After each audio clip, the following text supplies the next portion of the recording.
नमस्कार साथियों, मैं हूं वाईडी और आप देख रहे हैं ये खास सीरीज जिसका नाम है कामयाबी सीरीज।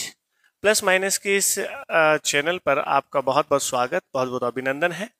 मित्रों, आप सभी के सहयोग और प्यार स्नेह की वजह से आज तक जितने भी क्वेश्चन हमने किए हैं वो बहुत बेहतरीन सवाल किए हैं और ये सीरीज यहाँ तक पहुँची है, तो इसमें आपका भी बहुत अच्छा सहयोग रहा है। आप सबने इस कक्षा को बहुत प्यार और स्नेह दिया है, इसके लिए आपका बहुत बहुत शुक्रिया, धन्यवाद। मित्रों, जैसा कि आप जानते हैं, ये 1000 प्रश्नों की श्रृंखला हम लेकर के आपके साथ हैं। तो इस श्रृंखला को संपूर्ण करने के लिए, पूर्ण करने के लिए आप सब इस कक्षा के साथ जुड़े रहें। यकीनन आप इससे लाभ प्राप्त करेंगे।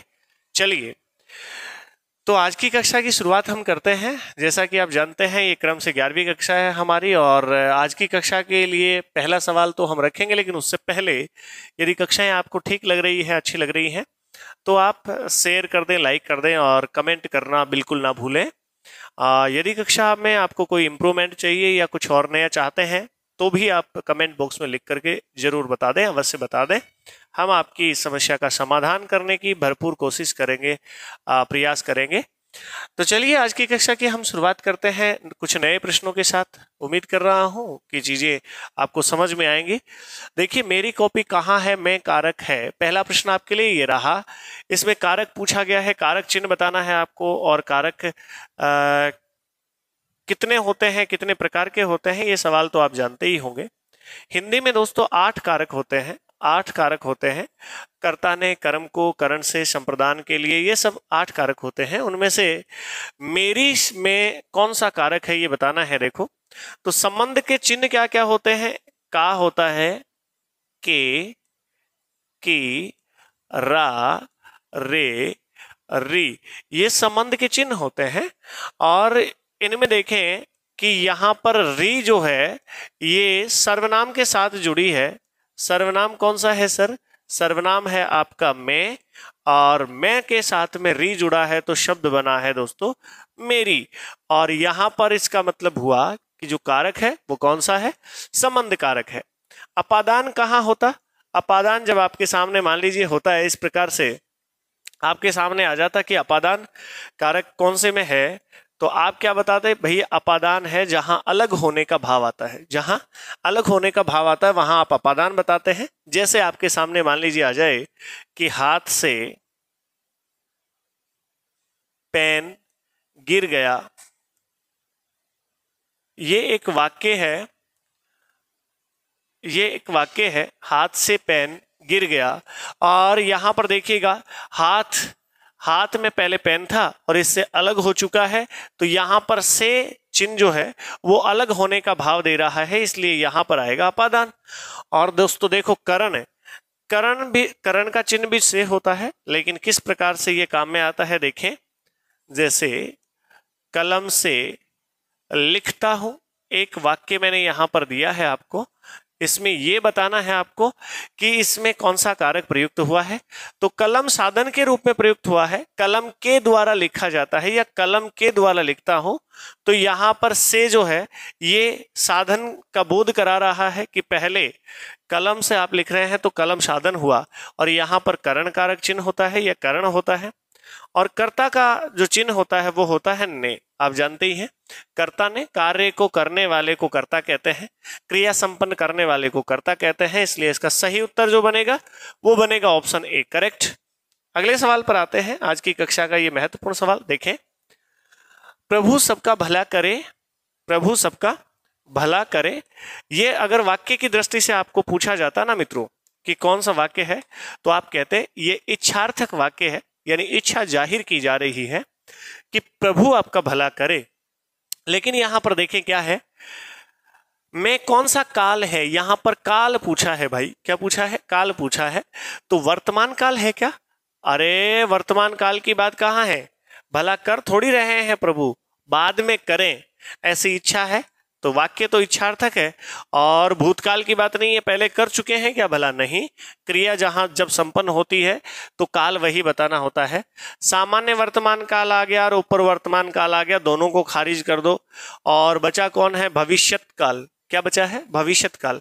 तो इसका सही उत्तर बनेगा option D, right answer. Next, अगला सवाल ये रहा आपके लिए, देखें क्या कहता है सवाल। सवाल कहता है निम्नलिखित में से देशज शब्द बताएं।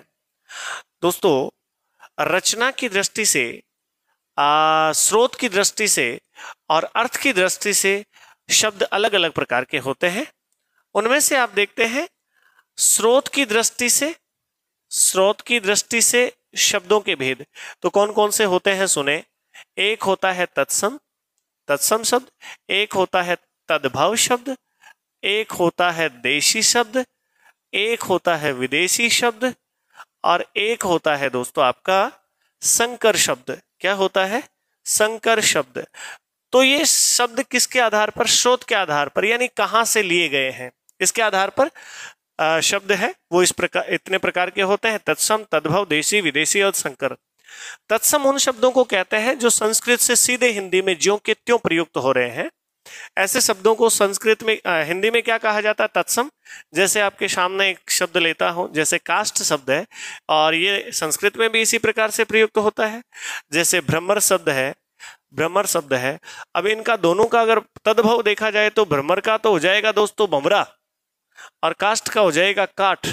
याद रखें।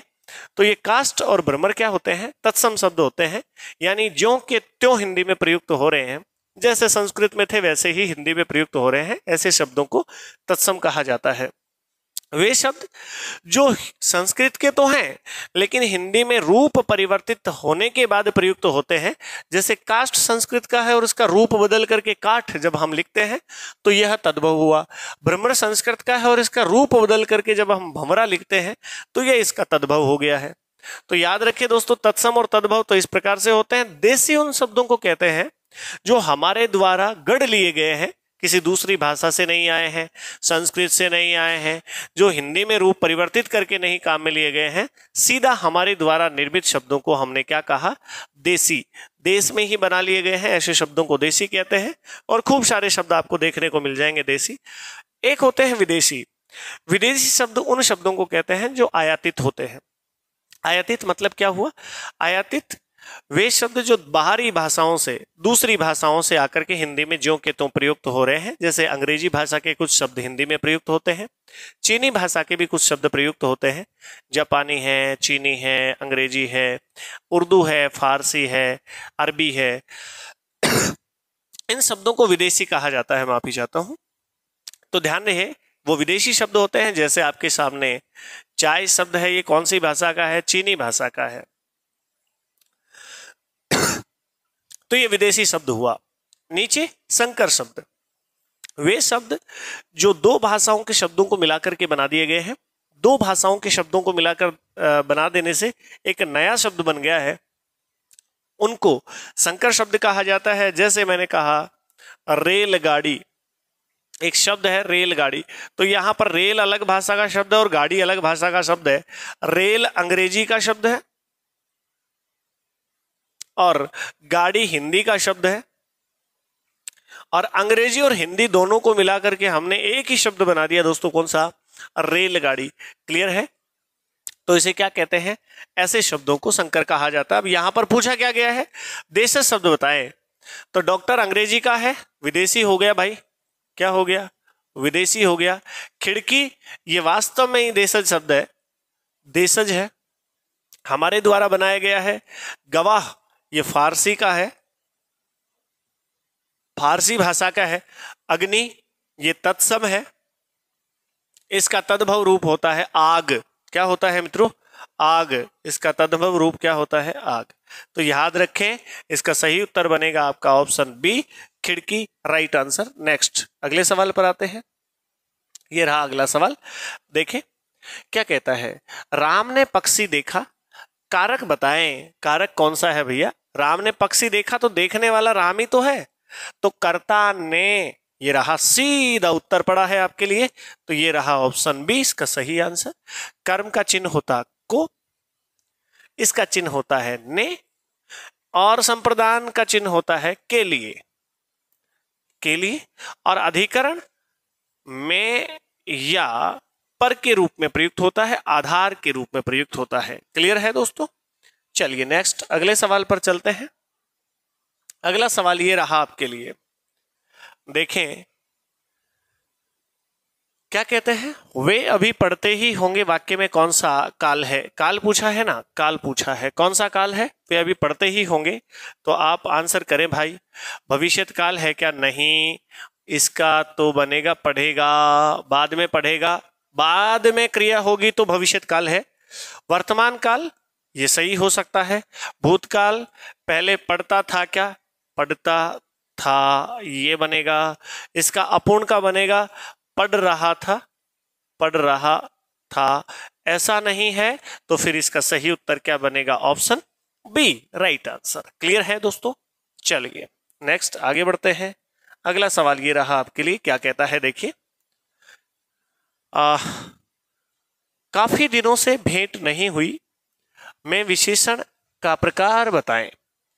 काफी दिनों से भेंट नहीं हुई में विशेषण का प्रकार बताना है, बता भी देंगे सर, बताएं क्या प्रकार है?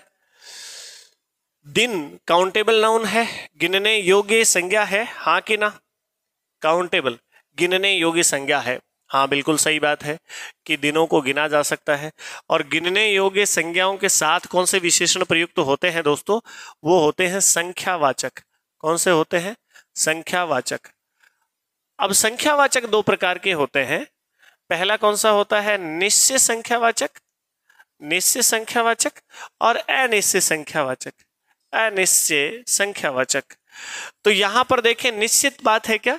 काफी, कितने? कोई बता सकता है कितने? नहीं ना, तो कितने फिक्स नहीं कर सकते, निश्चित नहीं कर सकते, तो वहां पर अनिश्चित आएगा, इसलिए यह है अनिश्चित संख्यावाचक है। यहां पर देखिए परिमाणवाचक, जिसको तोलने वोलने की बात हो, तोलने की बात हो तो वहां पर तो परिमाणवाचक आ जाता, लेकिन दिनों को तोल नहीं सकते। गुणवाचक अच्छा बुरा, छोटा बड़ा, गोरा काला, यहां पर गुणवाचक हो जाता, ये भी नहीं है, ये भी नहीं है। सार्वनामिक विशेषण, सर्वनाम जब विशेषण के रूप में प्रयुक्त होते हैं तो उनको सार्वनामिक विशेषण कहते हैं, ये बात भी यहां पर नहीं है। इसका सही उत्तर ऑप्शन डी बनेगा। ठीक है, चलिए देखो ज्यादा समय आपके पास में है नहीं, इसलिए थोड़ा सा मैंने अपनी स्पीड को मेंटेन रखा है, आप कोशिश करें समझने की। यदि आपको चीजें समझ में नहीं आ रही हैं तो रिपीट करके या फिर आप स्पीड को है कम करके देख सकते हैं। उदय का विलोम शब्द क्या होगा? उदय का विलोम शब्द आप सब जानते भी हैं, ये बहुत ही इजी सवाल है। उदय का विलोम शब्द होता है अस्त, अस्त यानी छिपना, उदय का मतलब उगना। और उधार का विलोम शब्द होता है दोस्तों नगद। क्या होता है? नगद। और अस्त का मतलब होता है, अस्त का विलोम शब्द उदय हो गया आपका। और उपयुक्त का होता है अनुपयुक्त, अनुपयुक्त ये होता है इसका उपयुक्त का विलोम शब्द। और अवनति का विलोम शब्द होता है दोस्तों उन्नति। क्या होता है? उन्नति। तो इसका सही उत्तर क्या बना? Option B right answer. ठीक है, चलिए नेक्स्ट अगली कक्षा, अगले सवाल पर, माफी चाहता हूं, अगले सवाल पर आ गए हैं। और सवाल देखें, बहुत बेहतरीन सवाल है। तपोभूमि में कौन सी संधि है? तपोभूमि में निश्चित रूप से विसर्ग संधि है। अब क्यों है, इसके पीछे का लॉजिक समझते हैं। क्योंकि इसका संधि विच्छेद जब हम करेंगे तो तपय धन भूमि होगा। और विसर्ग संधि का एक नियम है जो कहता है कि ए या फिर आ के साथ जब क्या हो, विसर्ग हो, तथा बाद में क्या है दोस्तों, बाद में घोष वर्ण आ जाए। घोष वर्ण वर्ग का तीसरा चौथा पांचवा वर्ण क्या कहलाता है? घोष कहलाता है। घोष वर्ण आ जाए तो दोस्तों जो विसर्ग है वो किस में बदल जाता है? ओ में बदल जाता है। यहां पर भी यही हुआ है। तपय था तो इस विसर्ग का ओ बन गया और तपय का तपो हो गया। देखो तपो हो गया और भूमि का भूमि है, तो तपोभूमि विसर्ग संधि का एक जबरदस्त उदाहरण है। यहां पर व्यंजन में क्या होता है? पहले व्यंजन आएगा, बाद में व्यंजन भी आ सकता है और स्वर भी आ सकता है, तो वहां व्यंजन संधि होती है। स्वर में क्या होता है? स्वर के बाद में क्या आता है दोस्तों? स्वर आता है। और परिवर्तन भी अंतोतगत्वा किस में होता है? स्वर में होता है। अयादि संधि तो स्वर संधि का ही एक भेद है। अयादि संधि तो स्वर संधि का ही एक क्या है? भेद है, ये आप जानते होंगे। ठीक है, चलिए नेक्स्ट अगला सवाल ये रहा आपके लिए। देखिए रचना की दृष्टि से वाक्य के भेद कितने होते हैं? बहुत इजी और बहुत ही सरल सवाल आपके लिए है।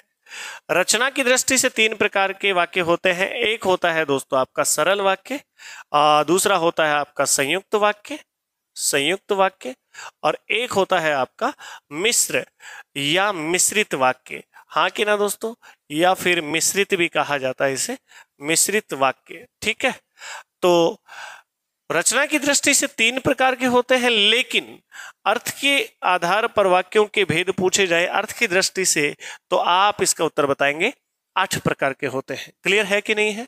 बहुत ही सिंपल है। आगे बढ़ते हैं। अगला सवाल ये रहा आपके लिए। क्या कहता है सवाल? क्या कहता है? निम्नलिखित शब्दों में से कौन सा शब्द योगरूढ़ है? बहुत ही बेहतरीन सवाल है। योगरूढ़, योग शब्द, यौगिक शब्द, रूढ़ शब्द और योगरूढ़ शब्द। मैं फिर से बोल रहा हूं, व्युत्पत्ति या रचना के आधार पर शब्दों को अगर आप बांटें तो 3 प्रकार के होते हैं। एक होते हैं कौन से दोस्तों? रूढ़ शब्द। ध्यान से सुने, कौन से होते हैं? रूढ़। एक होते हैं यौगिक। कौन से होते हैं? यौगिक। और एक होते हैं दोस्तों योगरूढ़। तो ये 3 प्रकार के शब्द होते हैं। अब इनकी परिभाषा सुन लें और समझ लें। ये वे शब्द होते हैं जिनके और अधिक टुकड़े नहीं किए जा सकते। यदि टुकड़े कर भी लेते हो तो उनका अलग अलग कोई अर्थ नहीं होता। जैसे आपके सामने एक शब्द आया घर, तो घर को अगर 2 टुकड़ों में बांटोगे और अधिक टुकड़े करोगे तो घ अलग हो जाएगा और र अलग हो जाएगा, और फिर इनका अलग अलग कोई अर्थ नहीं निकलेगा। और निकल रहा हो तो आप मुझे बता दीजिए। नहीं निकलता है ना, मान लीजिए इसका मतलब ये क्या है? रूढ़ शब्द है। ये शब्द की जो उत्पत्ति की जो रीजन है, कारण है, वो आप नहीं बता सकते हैं। जैसे पेड़, तो इस पेड़ शब्द को आप 2 टुकड़ों में बांटोगे तो पे अलग हो जाएगा, ड अलग हो जाएगा। तो क्या यह है कोई यौगिक शब्द है? ना भैया, ये कौन सा शब्द है? रूढ़ शब्द है। अब यौगिक शब्द किसे कहते हैं? 2 शब्दों से मिलकर बने शब्द को यौगिक शब्द कहते हैं, और दोनों का अपना अपना अलग अलग अर्थ भी होता है, और दोनों को मिलाने के बाद भी वही अर्थ निकलता है जो दोनों का अलग अलग था। जैसे आपके सामने एक शब्द ले लिया मैंने, विद्यालय। क्या ले लिया भाई? विद्यालय। इसमें 2 शब्द हैं, एक विद्या और एक आलय। एक विद्या और एक आलय। और विद्या का अर्थ विद्या और आलय का मतलब घर होता है। दोनों को एक जगह कर दोगे तब भी इसका अर्थ क्या होगा? विद्या का घर या विद्या का आलय। क्लियर है? या विद्या ग्रहण करने के लिए जो घर होता है वो। और अब देखें, योगरूढ़, पहले तो यौगिक होना चाहिए और उसके बाद वो रूढ़ भी हो जाना चाहिए। ऐसे शब्द को योगरूढ़ कहते हैं। मैं समझाने का प्रयास कर रहा हूं, यदि आपकी समझ थोड़ी सी बन चुकी है तो बताता हूं। देखें दोस्तों, जैसे आपके सामने एक शब्द है जय। तो बताओ मुझे, जल में तो जो जो जन्म लेता है उन सबको जलज कहना चाहिए। जल में तो मछली भी जन्म लेती है, जल में मगरमच्छ भी जन्म लेता है, जल में शंख, मोती, सीप, न जाने कितनी सारी चीजें जन्म लेती हैं। लेकिन क्या सभी को हम जलज कहते हैं? जो जल में पैदा होती हैं उन सभी को हम जलज तो नहीं कहते। जलज शब्द तो हमने किसी एक ही के लिए फिक्स कर दिया है, परंपरागत तौर पर उसको प्रचलित कर दिया है। वो कौन सा है? जलज हम सिर्फ और सिर्फ किसे कहते हैं दोस्तों? कमल को कहते हैं। और कमल के रूप में देखो, जलज आपको कहा जाए कि जलज लाओ तो आप सीधा कमल लेकर के आएंगे। इसका मतलब ये जलज है, किसके रूप में रूढ़ हो चुका है। यौगिक तो है, जल अलग है और जय अलग है, ये योग हो गया। जय का अर्थ अलग है, जल का अर्थ अलग है। लेकिन इस जय और लय का जल और जय का अर्थ है वो जो दोनों को मिलाने के बाद ये अर्थ नहीं निकल रहा, कोई अन्य अर्थ निकल रहा है जो एक रूढ़ हो गया है। जलज मतलब कमल। और ऐसे ही दोस्तों हिमालय, क्या सभी बर्फ के क्षेत्रों को आप हिमालय कहते हैं? नहीं, एक ही पर्वत श्रेणी का नाम आपने हिमालय रखा हुआ है और वो है भारत के उत्तर पूर्व में स्थित महान श्रेणी हिमालय। तो इसलिए ऐसे शब्दों को योगरूढ़ कहा जाता है। अब यहां पर देख लो, स्वर्ण रूढ़ शब्द है, नीतिवान यौगिक शब्द है, विद्यालय यौगिक शब्द है। लेकिन लंबोदर देखो दोस्तों, क्या सभी लंबे उदर वाले लोगों को लंबोदर कहा जाता है? नहीं, लंबोदर सिर्फ एक ही व्यक्ति के लिए या एक ही चीज के लिए प्रयुक्त होने लगा है, वो है गणेश जी। हाँ कि ना? तो ऐसे शब्द जो यौगिक तो है ही है, यौगिक होने के साथ साथ वो रूढ़ भी हो गए हैं, ऐसे शब्दों को योगरूढ़ कहा जाता है। क्लियर हो गया होगा अंदाजन? देखो दोस्तों, जो व्याकरण है, इसमें बहुत सारे चैप्टर ऐसे हैं जो चलती कक्षा में समझाए जा सकते हैं, बहुत ही छोटे होते हैं, माइनर भी होते हैं और उसको समझने के लिए आपकी बेसिक समझ काफ़ी होती है। लेकिन कुछ चैप्टर ऐसे होते हैं, कुछ टॉपिक ऐसे होते हैं जिनमें आपको समय की आवश्यकता होती है और थोड़ा सा गंभीरता की आवश्यकता होती है। उन चैप्टर्स को समझाने के लिए यहाँ पर चलते क्वेश्चन वाली सीरीज में उनको करना संभव सी बात नहीं है, लेकिन फिर भी आपकी डिमांड है कि सर थोड़ा डिटेल में समझाएं, डिटेल में बताएं, तो उसके लिए मैंने आपके लिए ये रखा है कि क्वेश्चन के साथ साथ हर विकल्प पर हम बात करें, हर विकल्प पर हम चर्चा करें, जैसा हम कर भी रहे हैं। चलिए आगे बढ़ते हैं। ये उम्मीद कर रहा हूँ समझ में आ गया होगा। एक जो है आपके लिए क्वेश्चन है, पिछली कक्षा में मैंने आपको एक प्रश्न दिया था दोस्तों, पिछली कक्षा में एक सवाल दिया था मैंने आपको, और सवाल ये था कि सर आंसू एक वचन है या बहुवचन शब्द है, और आप सब ने बड़ी शिद्दत के साथ में उसका आंसर करने की कोशिश की। बहुत सारे विद्यार्थियों ने सही उत्तर भी दिया है। उन सभी विद्यार्थियों को मैं धन्यवाद देना चाहता हूं और शुभकामनाएं देना चाहता हूं। आने वाली परीक्षा आपके लिए तैयार खड़ी है, इंतजार कर रही है। निश्चित रूप से आप उस परीक्षा में झंडे गाड़ के आएंगे। और ऐसा ही आज मैं एक और सवाल आपके लिए लेकर आया हूं। सवाल ये है कि जो व्याकरण शब्द है दोस्तों, क्या व्याकरण शब्द है वो व्याकरण शब्द स्त्रीलिंग है या पुल्लिंग शब्द है, इतना बताना है आपको। और इसका सही जवाब देने वाले विद्यार्थियों का नाम मैं चलती कक्षा में लूंगा और आपको प्रोत्साहित करने का कार्य करूंगा। आप सब कमेंट बॉक्स में लिख करके ये जरूर बताएं कि ये लिंग स्त्रीलिंग है या पुल्लिंग है। दोस्तों इतना बताने के साथ ही मैं आपकी कुछ चीज़ों पर गौर करूंगा कि आपने कितना आज तक व्याकरण को समय दिया है, कितना आप व्याकरण के प्रति समर्पित हैं।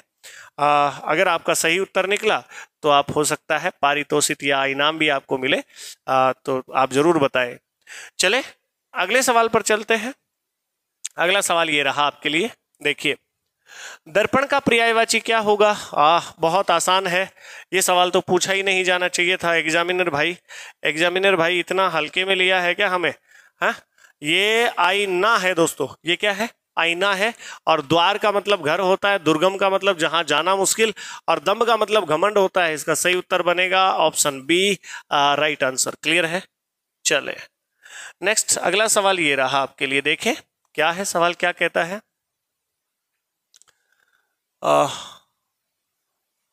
एक मिनट दोस्तों, कौन से नंबर का सवाल था आपका? द्वार वाला सवाल था। अच्छा, ये क्या हो गया है भाई? जूम हो गया है ना, आ गया है। ठीक है, इसका सही उत्तर बनेगा आईना। ठीक है, अगला सवाल ये रहा, आस्तीन का सांप होना, मुहावरे का अर्थ क्या है? कई मित्र होते हैं जो आस्तीन के सांप होते हैं, ऐसे मित्रों से थोड़ा बच के रहना दोस्तों। आस्तीन का सांप होने का मतलब होता है नजदीक रह करके आपकी बुराइयां करना या आपका अहित चाहने वाला आस्तीन का सांप होता है। स्वार्थी होना नहीं, बिल्कुल नहीं है। संकट में पड़ना भी नहीं है। बहुत घमंडी होना भी नहीं है। ऐसा मित्र जो आपके साथ कपट कर रहा हो, आपका दोस्त भी है और आपका अहित चाहता है, ऐसे व्यक्ति को आस्तीन का सांप कहा जाता है। इसका उत्तर ऑप्शन डी। अगला सवाल ये रहा, प्रसन्न का विलोम नहीं है पूछा है। अच्छा, कई बार विद्यार्थी गलती कहाँ करता है, हाँ है या नहीं है, यहां पर भी गलती हो जाती है, तो ऐसी गलतियों से आपको बचना है। क्या पूछा गया है? प्रसन्न का विलोम नहीं है, खिन्न होता है भाई। प्रसन्न यानी खुश और खिन्न का मतलब नाराज, नाराज। ठीक है, और दुखी, इसका मतलब भी नाराज। अप्रसन्न का मतलब भी नाराज। ये सब तो एक जैसा अर्थ दे रहे हैं, और ये तीनों के तीनों किसके वो विलोम शब्द हैं? प्रसन्न के। लेकिन ये तो पर्यायवाची है, खुश का मतलब तो प्रसन्न ही होता है, तो ये तो पर्यायवाची हुआ। इसके लिए सही उत्तर इसका बनेगा ऑप्शन डी, राइट आंसर दोस्तों। अगले सवाल पर आते हैं। अगला सवाल ये रहा आपके लिए, देखो क्या कह रहा है अगला सवाल। कह रहा है उतना ही खाओ जिससे स्वस्थ रह सको। में क्रिया विशेषण शब्द छांटिए। क्रिया विशेषण शब्द छांटना है। पहले तो इतना बताओ, क्रिया विशेषण कहते किसे हैं? क्रिया की विशेषता बताने वाले शब्दों को क्या कहा जाता है? क्रिया विशेषण। और क्रिया किसे कहते हैं? वह शब्द जो किसी कार्य के होने का बोध कराए या कार्य के होने की जानकारी दे, ऐसे शब्द को क्रिया कहते हैं। देखें इधर, खाओ तो भैया खाना खाओ मतलब कोई कार्य हो रहा है, खाने का कार्य हो रहा है, तो ये तो क्रिया हो गई। क्या हो गई? क्रिया हो गई। और ये स्वस्थ अपने आप में एक संज्ञा है और भाववाचक संज्ञा है। उतना ही देखो, ये बहुत इंपॉर्टेंट है। यहां देखो, क्रिया ढूंढो पहले तो, और फिर उसकी विशेषता बताने वाला शब्द ढूंढो। खाओ ये क्रिया है और उतना ही क्रिया की विशेषता बता रहा है, कम या ज्यादा। ध्यान रखें। तो इसका सही उत्तर बनेगा ऑप्शन सी, राइट आंसर दोस्तों। अगले सवाल पर आते हैं। अगला सवाल ये रहा आपके लिए। क्या सवाल है देखो। चार चांद लगाना मुहावरे का अर्थ है। और देखो, कक्षा में चार चांद तो आपकी वजह से लगते हैं। कक्षा बेहतरीन आपकी वजह से बनती है। आप यदि कक्षा में मौजूद हैं, आप जैसे विद्वान जन कक्षा में मौजूद हैं, तो निश्चित रूप से कक्षा हमारी फलक तक पहुंचेगी दोस्तों। और आपकी जो मेहनत है वो निश्चित रूप से कामयाबी तक पहुंचेगी। और आपकी मेहनत जरूर रंग लाएगी यदि आप इस महायज्ञ में आहुति पूरे मन से दे रहे हैं। देखें दोस्तों, क्या सवाल है। चार चांद लगाना। देखो, आप कॉमनली आप कहते हैं कि आप हमारी पार्टी में आ जाएं तो हमारी पार्टी में चार चांद लग जाएंगे, मतलब और बढ़ जाएगा। उसका जो रस है वो थोड़ा और अधिक हो जाएगा, उसका आनंद और बढ़ जाएगा। देखें, नुकसान पहुंचाना बिल्कुल नहीं होता, व्यर्थ का समय खोना ये भी नहीं होता, शोभा बढ़ाना, बिल्कुल हमारे कार्यक्रम की शोभा बढ़ जाएगी आपके आने से। चार चांद लग जाएंगे हमारे कार्यक्रम में। और परास्त करना भी इसका उत्तर नहीं है, ये गलत है। इसका सही उत्तर है ऑप्शन सी। और दोस्तों,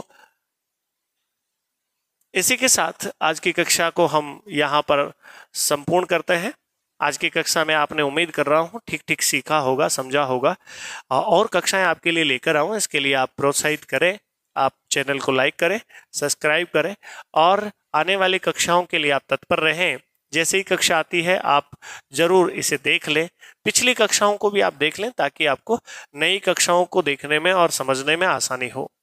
चलिए दोस्तों, आज के लिए इतना ही रखते हैं। अगली क्लास में आपसे फिर बातचीत होगी, मुलाकात होगी। आप अपना ख्याल रखें, घर वालों का ध्यान रखें। आने वाली क्लास में फिर मिलेंगे, तब तक के लिए नमस्कार, जय हिंद।